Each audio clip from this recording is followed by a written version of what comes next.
We should be live. Hopefully not on my wife's account because, I know what I'm doing.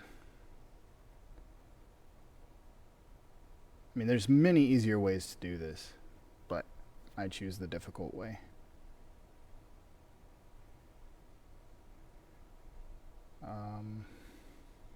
There we are. Heh. All right. Hi, everyone, and welcome to what is the Ghost Light Lounge. I just wrote that, came up that title yesterday, and I still don't know if I like it. But today I have Derek Voss. Derek and I work together at Disney, and I thought it would be interesting to try to do a series where I talk and discuss with people that I've worked with in the past and that I still work with, and we get, the mic placement is awful. We'll discuss how we're doing and everything, and if you know somebody as an individual that wants to get involved in tech right now, not a good idea. There's not a whole lot going on, but I just thought I'd put together a series where we get to discuss and have a conversation, and frankly, a distraction from everything that the situation that we're currently in. So, everybody, Derek Voss. Hey, Derek, how's it going, man? Hi, everyone. Going good. Hanging in there. Yeah, you keeping busy? Yeah, trying to. I think initially in the beginning it was kind of just take it easy for once because in our industry it's go go go. It's nonstop all the time. So Sure. to have a little bit of downtime is kind of therapeutic. Healthy almost. So, but now that we're getting into the longer nitty gritty of this lockdown, it's I think it's a great time to start learning and start taking advantage of the opportunity to expand our skill sets, and learn more, or a career change, even if that's something that people have been interested in. Yeah.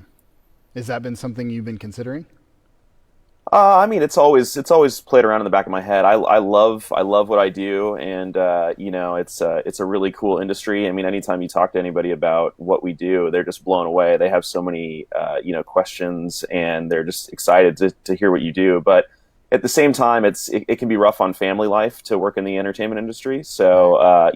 it's always in the back of your head. Is there other things out there? And I think nowadays, especially with this, is what are the working from home options? What can we do remotely? Even within the industry itself, too. What can we do from home? To stay working. So. Sure. So, what are you doing to keep busy? Trainings right now. I mean, I'm a stage technician, lighting programmer. I do a lot of things, but to stay busy, there's so many great options out there that our industry and our unions have provided. Online trainings have been made available for free. There's a lot of manufacturers out there, from gear and stuff, and there's a lot of online classes that they're offering for free right now, which is fantastic. So that's what I'm doing to stay busy. That, and then for fun, uh, game nights with family and friends. Playing Jackbox and stuff like that on on the TV, Oh, which is a yeah. fun little online game that you can play with friends. Oh, that's cool. Video games, just yeah, you kind of have to balance it. I think the healthiest thing you can do is try to wake up at a decent time, go to work for a while, whether that's working or just learning things, and trying to Yeah. expand your skills at home, and then at some point though calling a stop to it. When 4 or 5 o'clock or 6 o'clock comes around, stop, go eat dinner. You kind of have to schedule your day as a normal day would be. Yeah, because I would imagine just like when we're in loading in for a show or trying to build something, it can be extremely difficult to try to manage your time doing that, because when you're doing that and you don't manage your time, you lose track of it because you want to succeed. You want this to work. You want X, Y, to Z to go on, and or you're learning something and you're like, I have to do it now repeatedly, or I'm going to forget it, or I need to keep that skill set fresh. and if you don't manage your time well, it's gonna chew you apart. Is that something you've been Yeah, I experiencing? think. That Yeah, I definitely. I mean, especially in my industry, and for a lot of people that are passionate about anything they're doing, anything they're working in, it can be hard to manage your time because if you want to succeed and you're passionate about something you do, you just don't want to stop. You know, a lot of yeah, times people, not only in our industry but other industries, I'm sure it's the same. You have to remind some people to eat, you know, yeah, or to take a break because they yeah, will just continue to work because they are so focused and so driven. So. yeah, Um, you know, and the working from home thing too for some people, especially my wife as well, is that when you work from home, sometimes you just work extended hours because it doesn't, you know, you don't there's nothing else to do, and you just want to keep going, you know, get as far as you can on your projects. yeah. And I would imagine for you two, that's got to be difficult because you have a console in your house. And you can work and program and build visualizations of different kinds of shows. And even just messing around, like, oh, I want to do this, I want to work on this, I want to work on that. And man, that's got to be a challenge. Well, that's the great thing now too about our industry is there are so many online programs available where you essentially can do all the learning from home now. Whereas, Right. you know, back in the day, you had to go somewhere, you had to mix a band, or you had to be in the presence of the physical, you know, lighting console. Or, I mean, if you're, you know, if you're a set carpenter, you know, and building stuff, I mean, you can build stuff in your garage or if you have a workshop at home. But Yeah. yeah, just for the digital stuff with people who are programmers, audio people, lighting people, you know, there's so many free online pieces of software now where you can learn and you can do everything from home, which is great. It's a great way to learn. Of course, you're still missing a lot by not physically doing it. You know what I mean? But there's so much you can learn now just by being at Right. home and using the software options available. Yeah, absolutely. Um, I would say let's start off by saying our history, how we know each other. I started working for the Disney company, the Parks and Resorts, in 2014, and immediately started at World of Color, and I came in with this huge audio background. Well, sorry, let me rephrase. A audio background, not a huge one. I come from a humble start of small clubs and hotel AV, and did a lot of random gigs after that. And then so we started working together at World of Color, maintaining the show, running the show, and then I diverged from World of Color and went to other shows in the resort. And you kind of did the same thing, right? Like you did a little bit of Yeah, install of Junior and as far as working it for the Disney Resort, it's you know, I've World of Color has been my base, my home base, so to speak. I usually stay there, but I have split off and done a lot of other different little projects sure. in the parks, you know. But So yeah, I've and then in addition to that, not only with Disney, but I have also through the contacts that I met at Disney, which have been amazing. I've been able to get out and do other gigs out in the world, you know, which has been fantastic, film and TV stuff. So nice. Are you allowed to talk about those? Like which ones you yeah, did? I can. Oh yeah, I can talk about all that. Yeah. So which ones? Um, I could talk about it. Um, yeah, I mean, so well, I mean, if just going back for a minute, I mean, basically, you were saying how your background started. You know, like it's all stepping stones in this industry. You know, like I think when I got into the whole entertainment industry like high school. You know what I mean? I was in the marching band, Which and was I had where? an opportunity. Where was high school? I actually grew up in it was a town called Marietta, Georgia, which is just northwest of Atlanta, Georgia. Did they It's kind all of like the say I do suburbs. declare? I It do was, you know, declare. well, so backtracking, I was born in California, but only lived here till I was about 6. So I really didn't grow up in California. Hmm. My mom moved us out to out to Atlanta after my dad passed away in California here. So she kind of wanted a new start and a place where we could have, a different upbringing. So we had family already in Atlanta, so she loved it. She loved the trees and the greenery and just the history of the South. So she wanted to move us there. So we moved there, and I grew up out in Marietta, Georgia, and it was great. I got involved in music at a really early age. I started playing. Surprisingly enough, I started playing the flute when I was probably, what was I, like 8 or 9 years old, I think. So I started taking lessons, and I saw a music book one day, and I was like, you know what, that looks like an interesting instrument. You know what I mean? Maybe I'll give that a try. So I just started taking lessons, and I just took off. And by the time I got to middle school, which is when our music program started, I was already well beyond any of the kids that were just starting out in music. So it was immediately you like could first play chair. hot cross buns on one foot. Oh yeah. Oh, I could play circles around them. Oh yeah, Yeah. totally. So I got involved in music early on, and went through high school, and then at first I didn't want to do marching band because I didn't think it was. I just didn't think it was the coolest thing. It was a big time commitment. I wasn't really into it. But then I realized that all my friends were in the marching band, and when I would go home from school, I was the loner. I was the person who had all my friends were off having fun and practicing and doing this cool, great thing, performing, and I was just sitting around. So by the second year of high school, I was like, all right, I'll join. And I joined it, and it just caught on. Marching band was a huge thing in my life that changed me, and I think it instilled a lot of work ethic. Yeah. Which is great. And I got involved in music. So anyway, I didn't start off like now. I've been doing more lighting stuff and even some video stuff here and there. But it started with music, and like I said, I got into the industry doing audio, mixing audio for the marching band, and that's basically the start of this whole thing. Real quick step So back. because our Did you? Yeah, go ahead. Did you do? I know very little about marching band, but I did remember this from my high school music teacher. There was a technique when you were stepping. Now, did you guys adhere to the Southern technique of toe heel, or did you do the heel toe?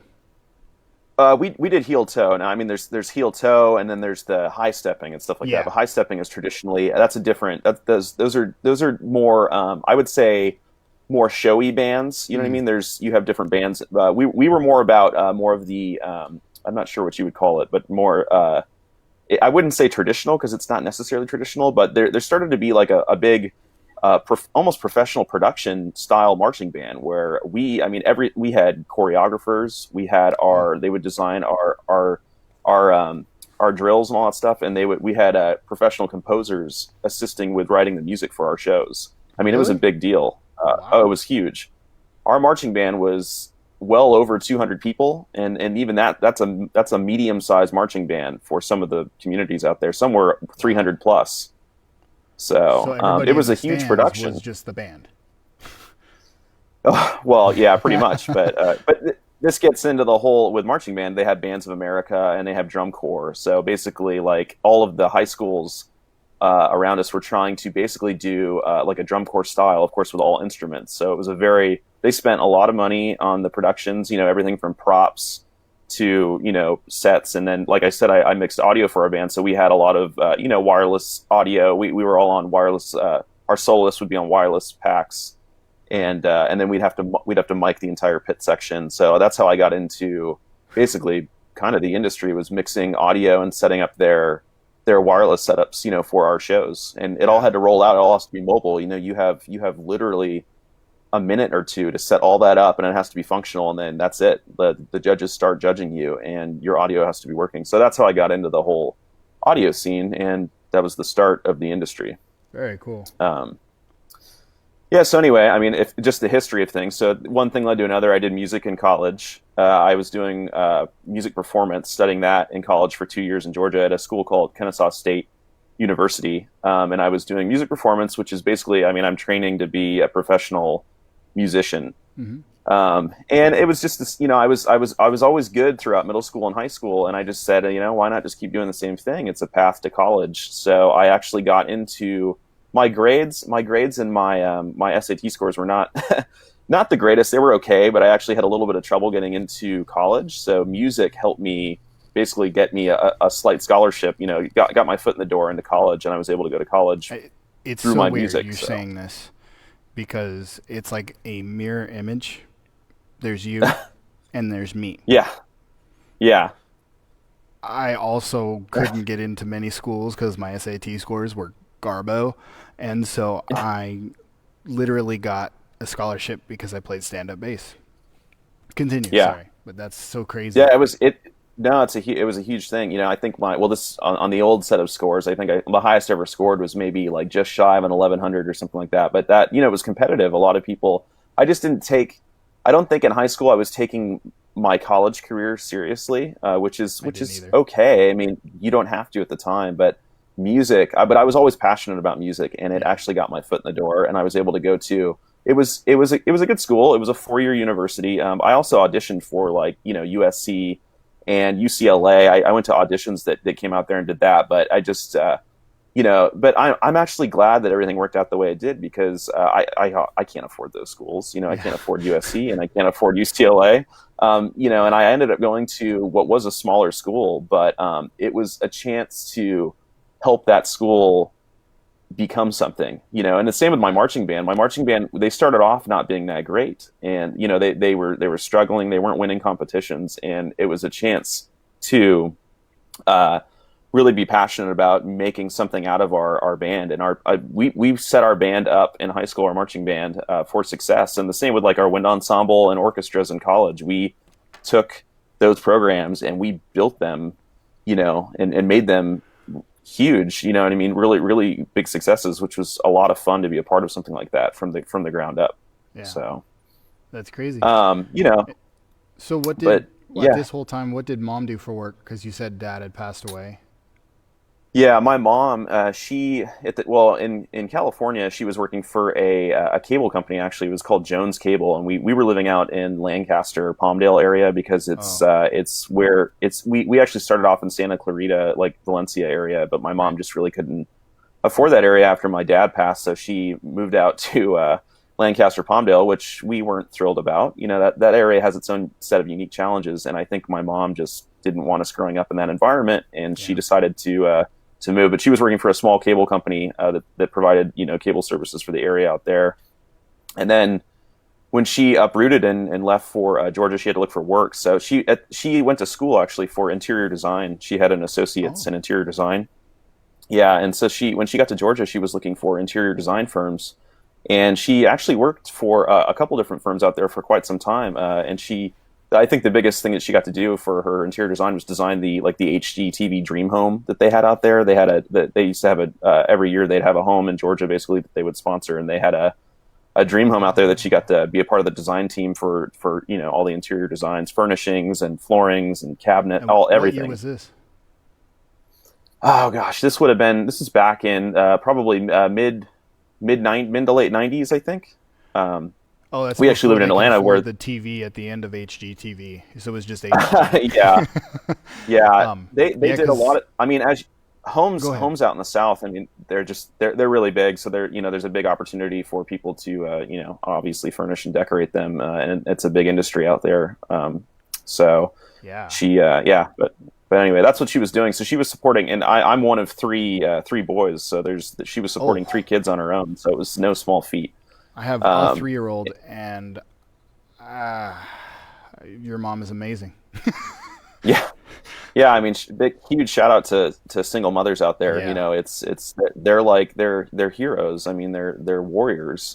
And we never knew. That was the biggest thing. She gave us the childhood that was we never knew any better. It was great. We had great Christmases, and she took us all around to historical sites and parks, and she scrapped together stuff to send us on a vacation occasionally. And she was an amazing mother. She was trying to leave you at those parks because you were driving her nuts.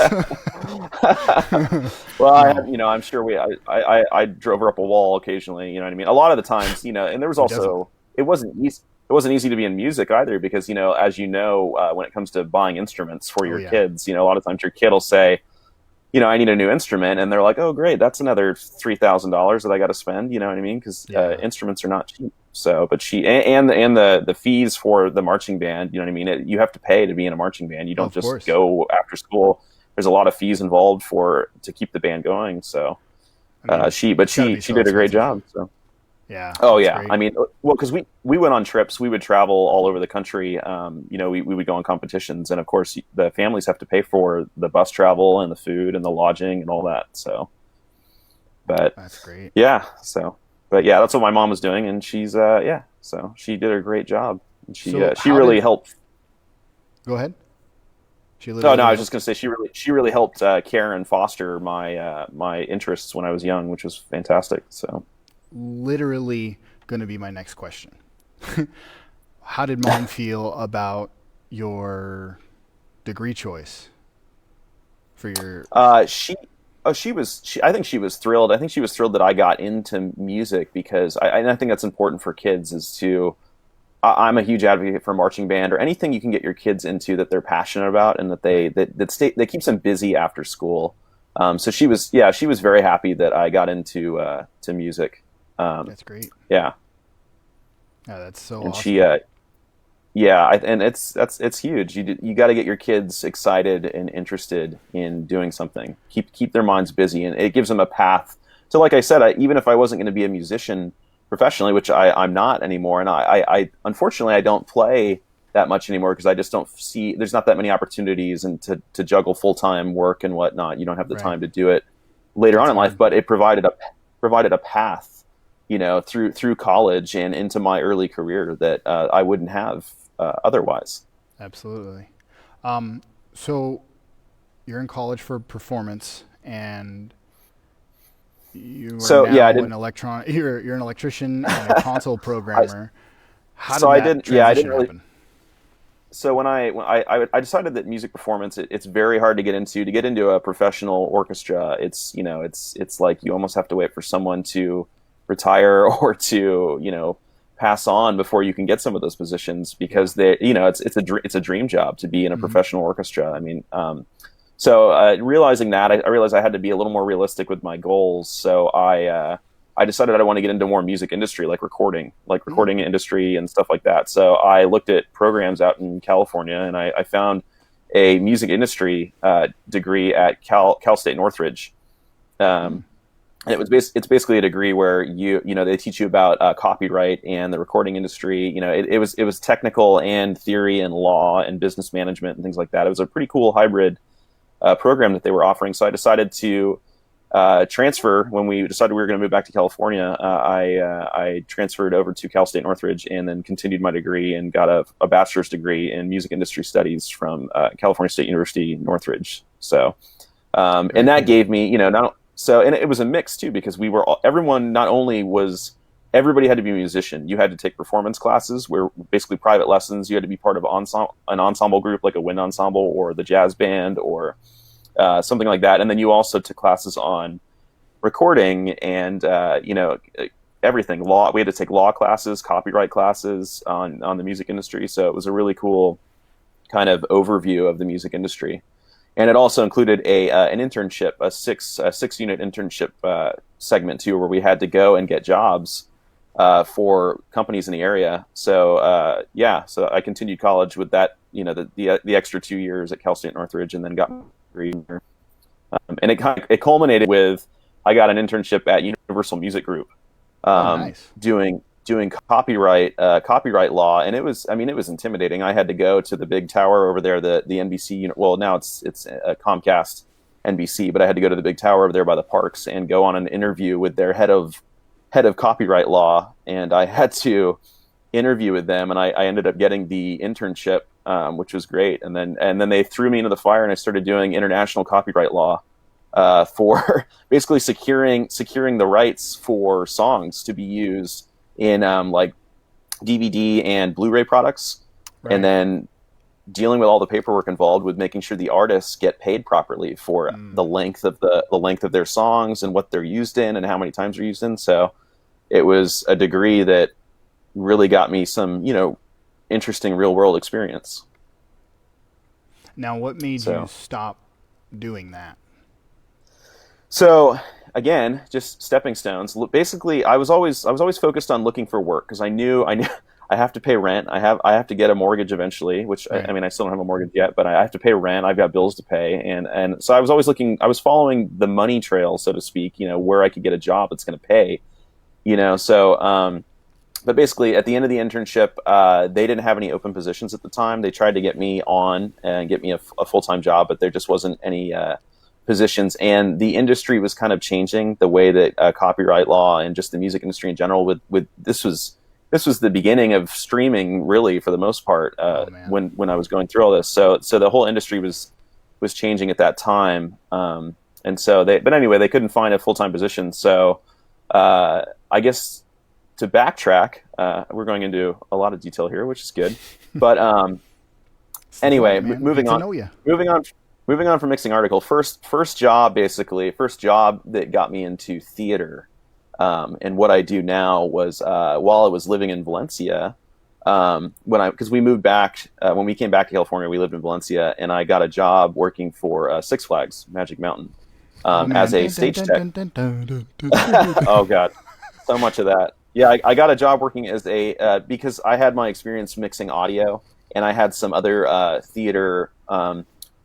In Georgia, right at the tail end, I worked at a performing arts center, which was brand new, state of the art, which was fantastic. I was working for them basically as kind of like a production assistant / almost just answering phones, walking around the venue, meeting people, doing things like that, and it got me really interested in theater. So, with my audio background in high school and the performing arts center experience, I went and got a job at Six Flags and started doing stage tech work. And it was just like basically started with the first show I ever did there. They said, here's 2 wireless microphones.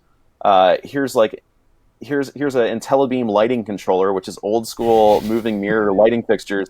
And then there's a steel dome with 2 motorcycles flying around, doing the Globe of Death show. And they were like, "Here you go. This is your show for the Fright Fest, the Halloween stuff that they do there." And I was like, "All right, let's do this." You know what I mean? And so then I was a carny. Then I joined the carny world, and and unfortunately, well, not unfortunately, a lot of us there were, Cal Arts was in the area in Valencia, right down the street, and right down the street, a lot of students there from Cal Arts would go and get jobs at Magic Mountain because it was an outlet. It was money, not a lot, but it was money for all of us to go and work there. And we basically just got to run wild with Lecos,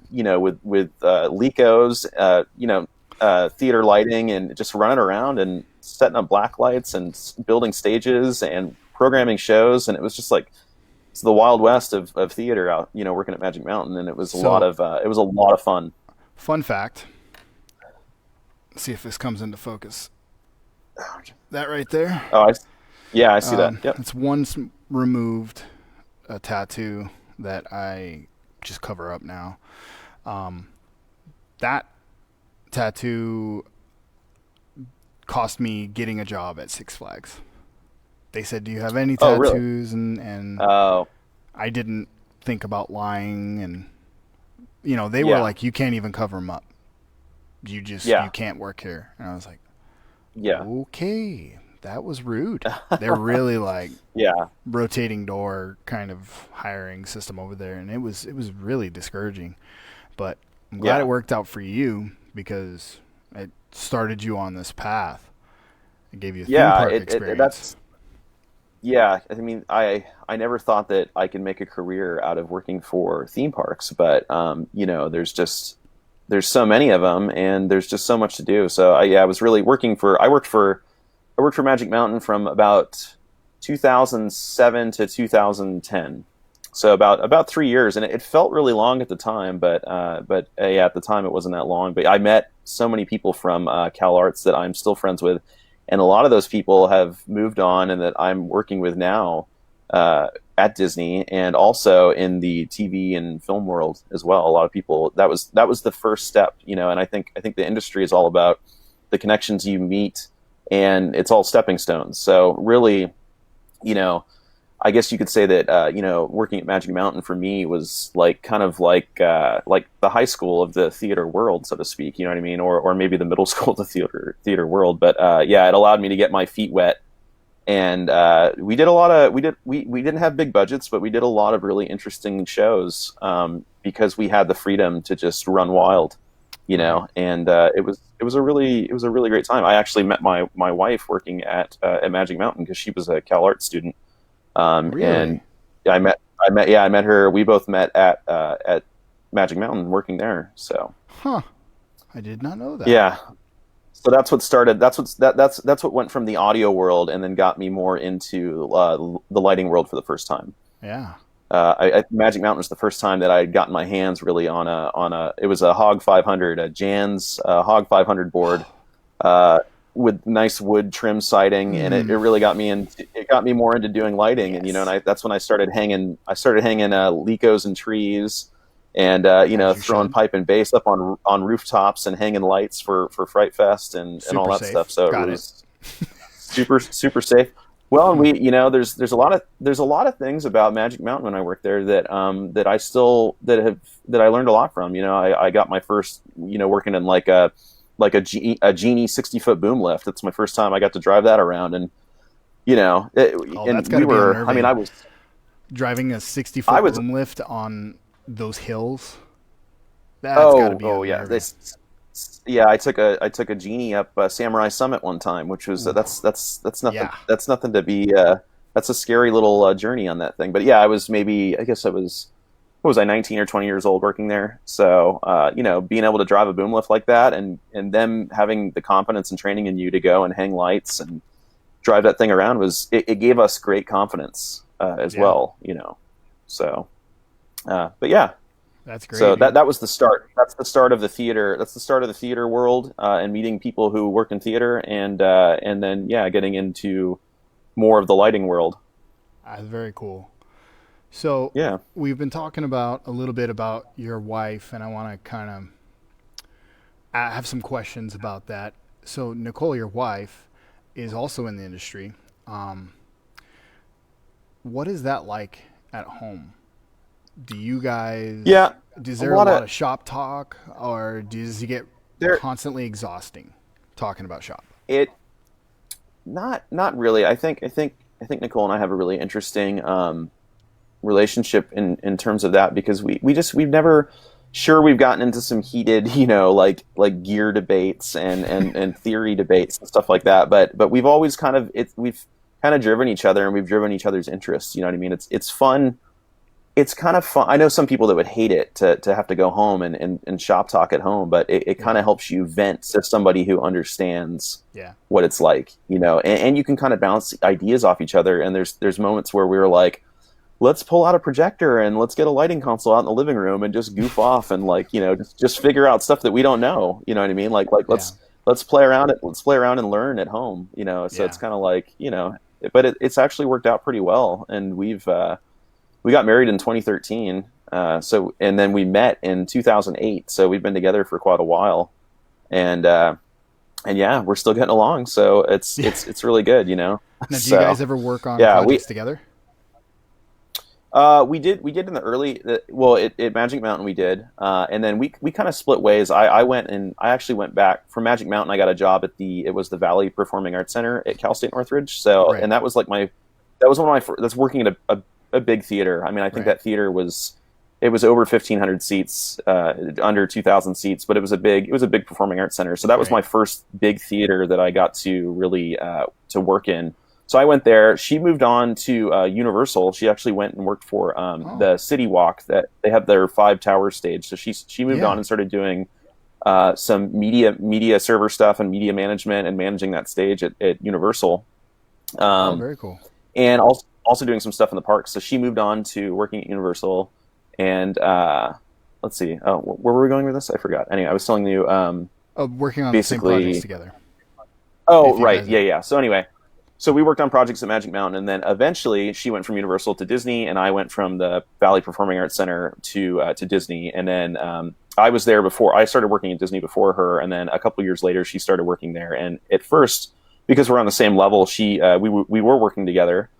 And I think when we got to that point, we've always known to not step on each other's toes, so to speak. So we try not to work in the same craft if we can help it, or if we are working in the same craft, we know to just not to intermix our tasks too much, because that obviously can lead to quarrels, so to speak. So yeah, but we've developed strategies and stuff to try to stay out of each other's hair. But But again, uh, I still think it's worked out for us being in the same industry, and it's allowed us to have someone to vent to that understands. Because I know a lot of people who have spouses that don't work in the industry. You get home and you try to tell them about your day, and they have no clue what you're talking about, and that can be just as difficult sometimes. Yeah. So, And that, um, yeah, that can be sometimes, especially for my household and my with me and my wife. It it causes me to put a lot of things into layman terms, and I have to, you know, basically get down to the nitty gritty of why I was upset or why this was frustrating, as opposed mhm. to I can literally say, no, some jagweed over there just decided to come over and touch my console and messed all my presets and my compression and my gate. Everything is messed up, as opposed to saying this kid that wasn't supposed to be on my console was on my console, and her not doesn't she doesn't need to understand that, but for you guys to be able to get into depth about the issues and concerns and problems that you're facing, it's got to be very very therapeutic. Yeah, Um, yeah, for yeah, sure. Yeah, it definitely helps. yeah. So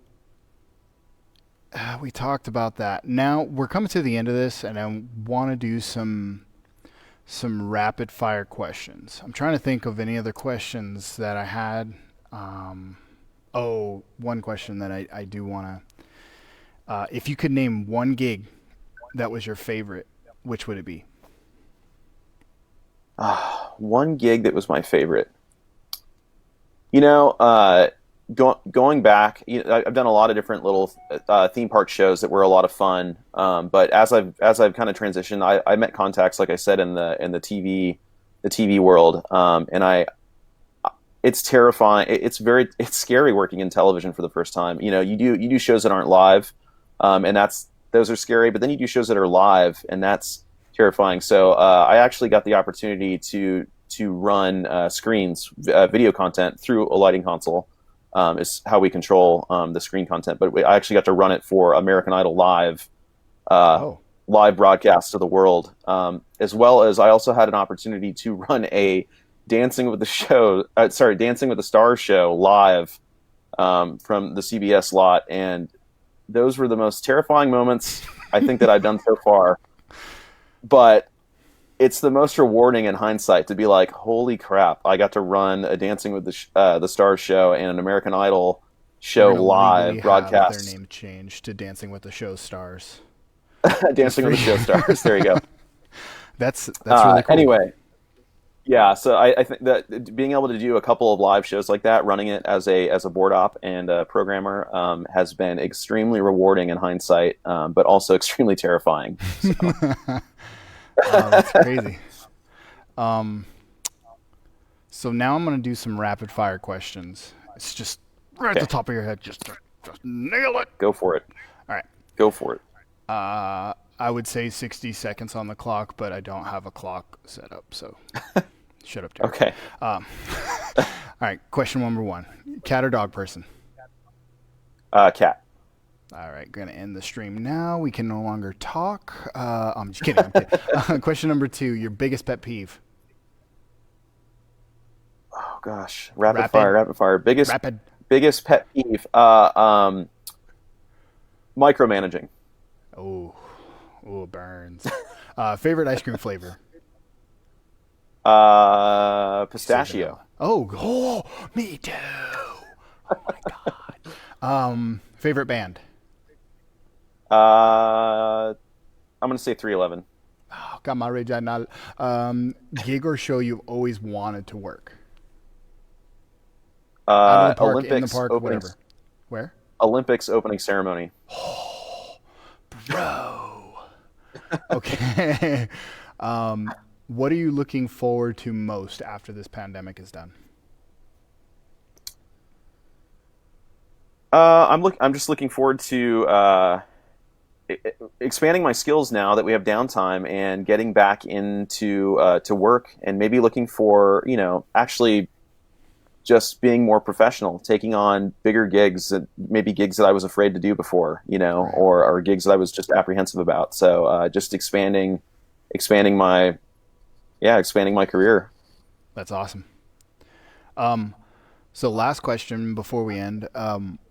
What advice would you give anyone looking to get into this industry? Well, I mean, if you look at our paths and the path that I talked about that I went through, that's what I would say is the biggest thing. I mean, to me, getting into performing is a huge thing, and marching band did that for me. So to get out there, learn how to perform, and then pick up a technical skill set. Mix audio for your church, mix audio for your marching band.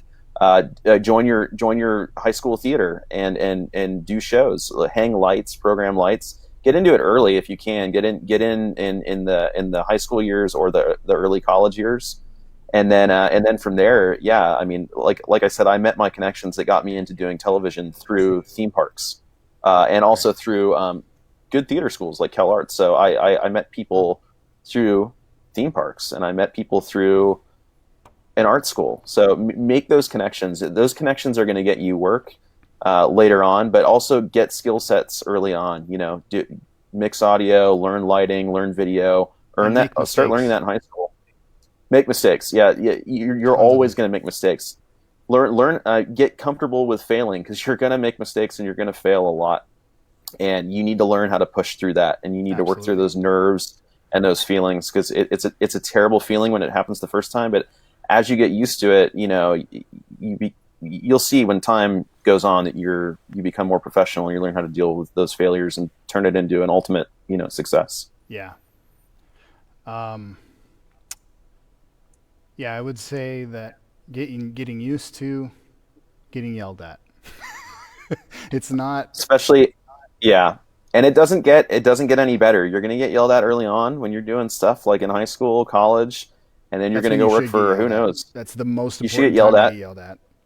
Well, in television, we get yelled at all the time. You know what I mean? The directors are constantly yelling at you because it's their vision. And anytime that you make a minor mistake, it could be minor, it could be major, but you're going to get yelled at all the time. And it's not personal. A lot of it's not personal. You just Right. have to be polite about it. Save face. Don't react the same way. Just save face. Say you're sorry, and just roll with it, and you'll keep getting jobs, and you'll keep working with the same people you've worked with. I've gotten yelled at, I've been screamed at on headset by directors. You say, Yep. I'm sorry, it was a mistake. I'll try to make sure it doesn't happen again, and then you move on. And I've continued to work on shows Yeah. even after making minor mistakes. I mean, if it's a taped show, making a mistake, not a big deal in the grand scheme of things. If it's a Right. live show, it's bigger, but again, it happens. It happens a lot, and Yeah. and and you'll still get jobs, and life will move on. You know what I mean? I think. And one more thing: always be safe. Try not to make mistakes when it's in regards to safety. That's the biggest thing. Right. A lot of times you're getting screamed at, and you're like, nobody got hurt. Yeah. A light didn't fall on somebody. I didn't drop a piece of truss on somebody. I missed a cue. But just be safe. Be safe in this industry and learn your stuff. Learn what's safe, and yeah. Um, and just one more piece of advice. It's a wild industry. It can be a wild job. The hours are long.